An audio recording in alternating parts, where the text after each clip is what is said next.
Hey everyone, welcome to another edition of the Daily Bullet. I'm Paul Lathrop. I'm the Deputy Director of New Media for the Second Amendment Foundation. Joining me today, Lloyd Bailey. You've heard from him recently. He is the person behind the Armed Lutheran radio program, which you heard about. Today we want to talk about another thing he's doing, and that's Unload and Show Clear. Lloyd, thanks for joining us again. Hey, Paul. Thanks for having me on again. I appreciate it. So let's dig into Unload and Show Clear. Armed Lutheran been around a while and very successful, 250 episodes.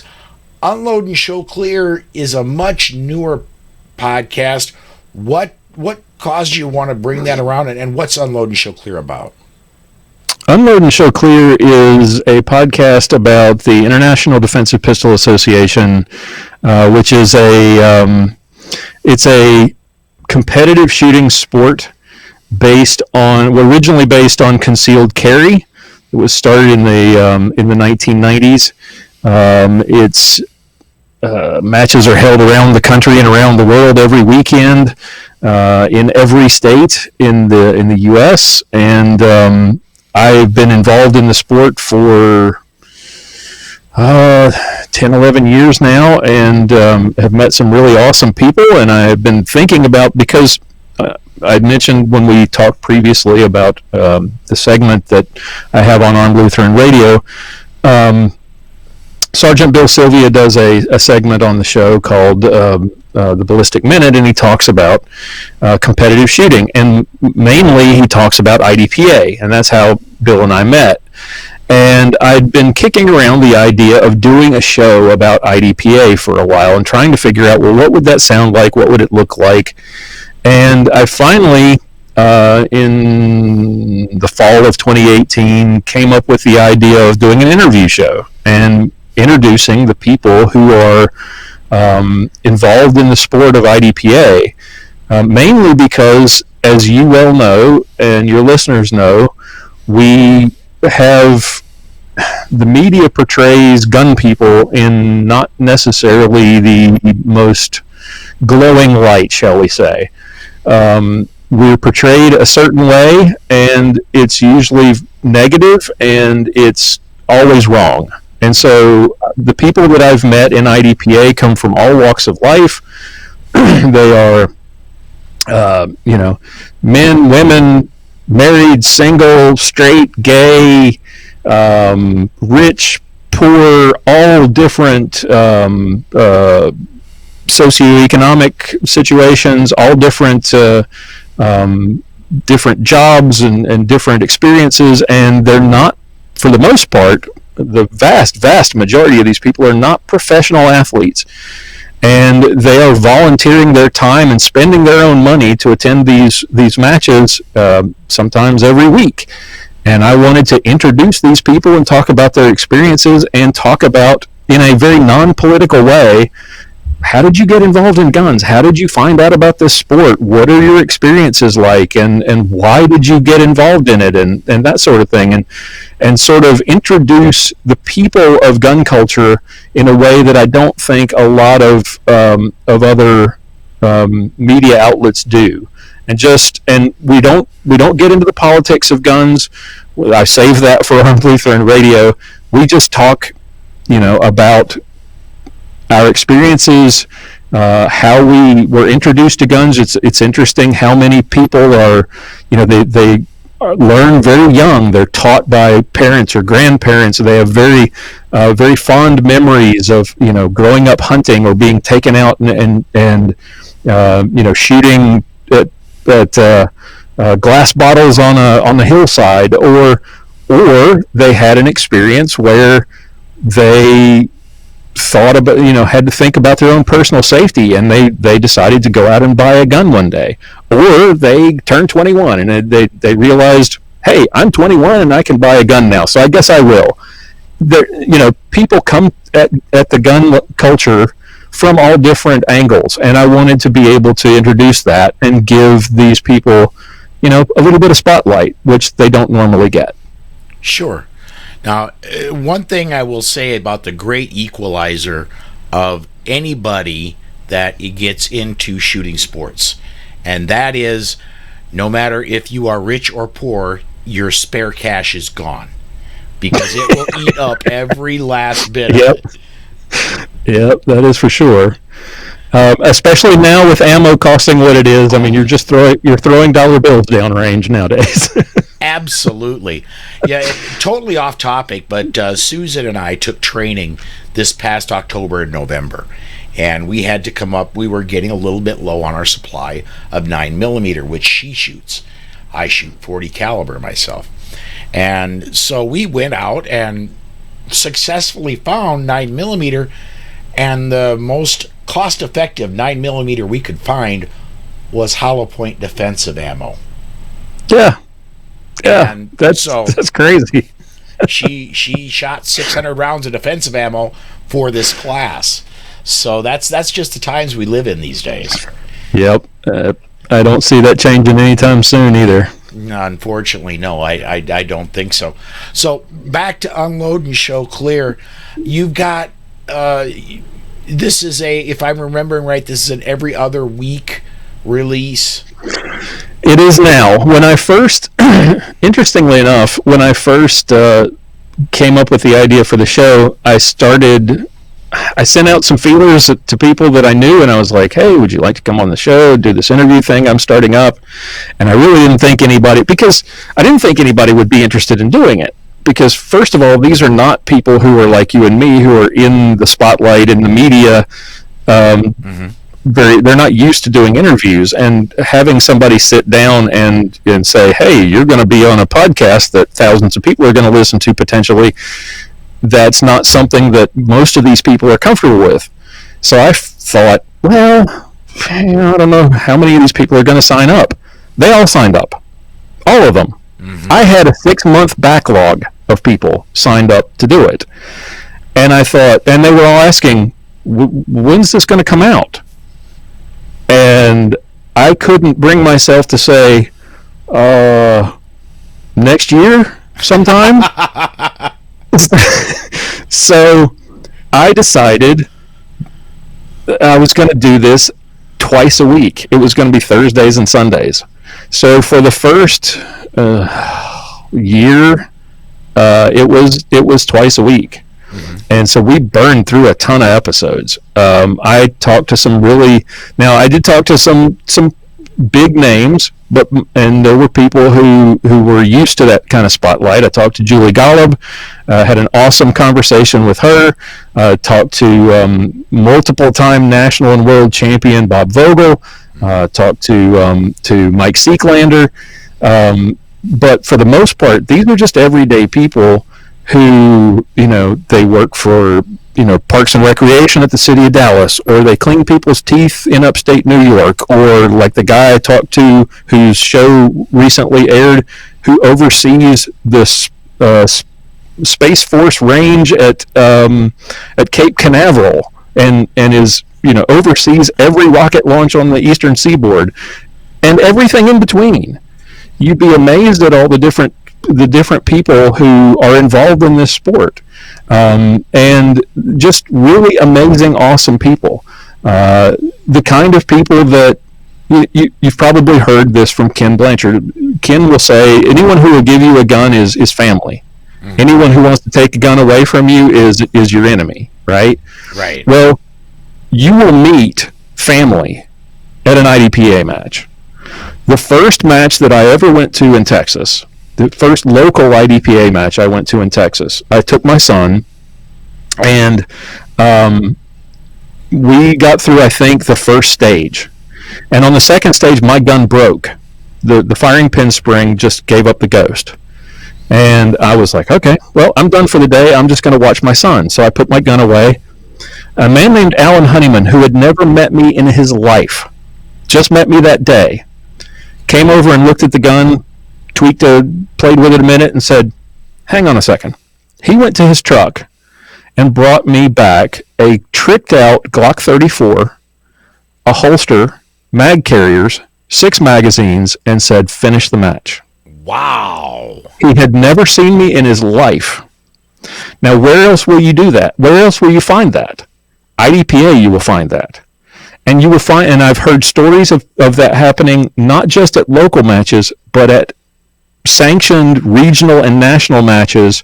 On the show, I've had people say, I've had people that I'm competing against in a major match come and give me their backup gun when mine broke.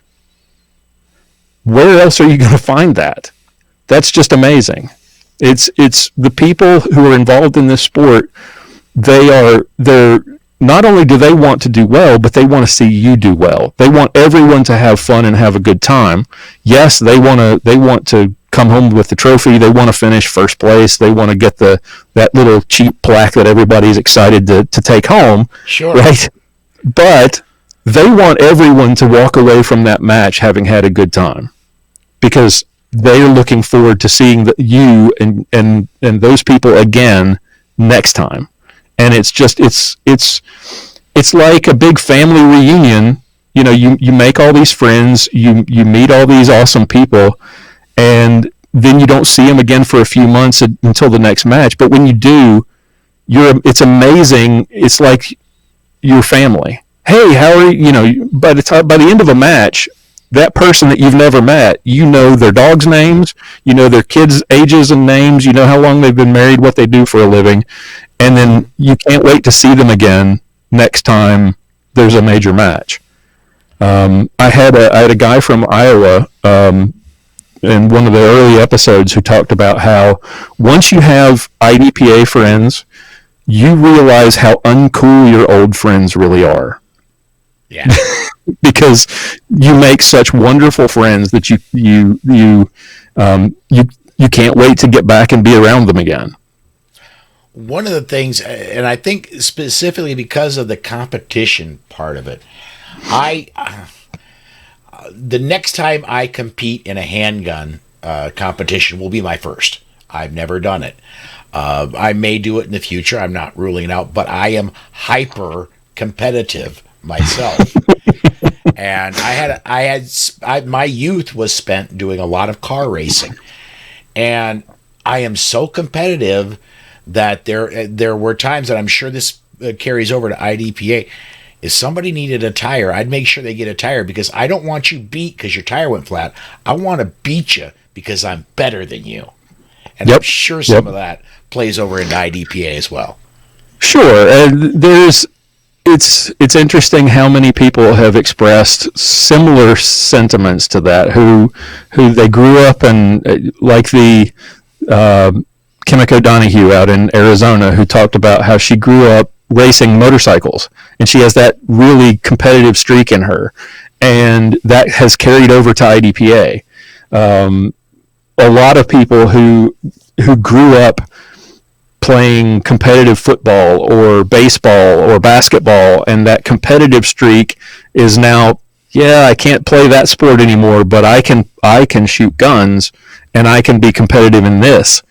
And it's a competitive avenue or outlet for them.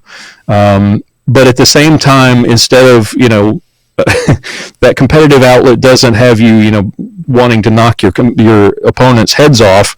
You're palling around with them the whole day. Oh yeah. And talking crap to each other. And at the end of the day, you're sitting down at a meal or sharing a beer or whatever. And it's the camaraderie and the competition is what drives, I think a lot of the love for this sport. I mean, the last question that I ask every show is, what is it that you love about IDPA? And I've gotten to where I'm kind of hesitant to ask the question, because the answer is 90% the people. Mm-hmm. The answer is almost always, I love IDPA because of the people who were involved in this sport, because I cannot wait to hang out with them again. They're great people. I mean, I'll give you another awesome story. I drove 8 hours to Mississippi with my son to shoot a match in the summer, which was absolutely a crazy idea. Don't ever do that. As much as I love Will and Chris Schmid, who run the matches out at DeSoto Rifle and Pistol Club in Como, Mississippi, in the middle of summer in Mississippi, it is absolutely stifling hot. and we were about this big. And that range has some of the weirdest sand on it. It's like talcum powder. I saw Glock mags failing in that match. It is just absolutely atrocious. It's a great range in the way it's laid out, and they run a fantastic match, and great people. But it's just so hot, and we were just melting, and we were down to the last couple of stages. My son came with me. He had come the year before and shot. This time he didn't really feel like shooting, and he was just like taking videos and listening to music and hanging out. And as the day went on, he was doing less and less of taking videos, and more, and I think he was just sort of wearing down. And I wasn't recognizing it, and we had gotten to the last stage, and a friend of mine comes over and he says, "Is your son okay?" I was like, "Yeah, he's just over there listening to music. He's not really, he's kind of getting tired." And he was like, "Are you sure? You might want to go check." And I look over, and he's like head almost between his knees, and he is almost heat stroked. And the match director and his wife take him into the scoring shack where you're not supposed to go. They have air conditioning in there, though. Okay. And they took him in there. They put towels on him, towels that they kept in the freezer. They put those on his neck. They were giving him water. They were keeping him hydrated. They kept him in the air conditioning, and they took care of him. They'd never met us. They didn't know us from Adam's House Cat. We were just some people who drove up 8 hours from Texas, and they took care of him and treated him like he was family. And those are the kinds of things that stick with you, and that's the kind of thing that IDPA people, generally gun people, will do that you don't hear in the mainstream media. And those are the kinds of stories that I like to hear and to share on the show. One thing about shooting competitions that I don't know exactly when this is going to release, but as we record this on the previous Polite Society podcast, we had a guest on by the name of Jim Kuzak, who was a former policeman in Western Pennsylvania, was paralyzed on the job. And even people who have physical disabilities, such as him, such as Dave Smith, who has Parkinson's, can still compete and are accepted. Yep. IDPA has a whole section in the rule book for how to accommodate shooters with disabilities. A perfect example is I mentioned Will and Chris Schmid from the DeSoto Rifle and Pistol Club. Chris is hearing impaired, and so you have to accommodate her when she's shooting, because she is not going to hear the buzzer, and she is not going to hear you yell stop if you need her to stop. So they have whole rules and instructions for how to deal with that kind of thing, or people who can't get up if they have problems with mobility. There are times when you have to get down in a prone position and shoot. There are allowances for those kinds of things for shooters who are unable to do those things. You have somebody like Trevor Balcom right here in Texas, who lives right down the road from me, who is in a wheelchair and who shoots and will amaze you watching him shoot.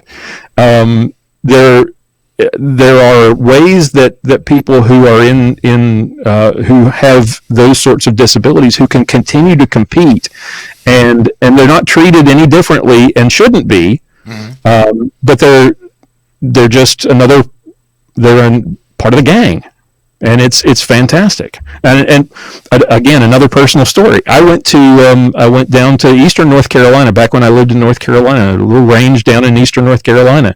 And there's a guy, you mentioned a guy with Parkinson's. There's an 80-year-old guy with Parkinson's, mm-hmm. and he's the slowest person that I've ever seen shoot a match. And when he's not shooting, the trembling is a little worrisome, right? You're like, well, I'm not sure this is safe. When he gets the gun in his hands, it's gone. Mm-hmm. It's absolutely gone. When he's moving with the gun and he's focused downrange, the trembling stops. He may be slow, but it stops, and he is absolutely focused. And it was one of the most inspiring things I'd ever seen. It was really cool. Well, we are we've blown out the time we have for today. Not surprising. I always do that. Why don't before we go, I've got to do my job, man.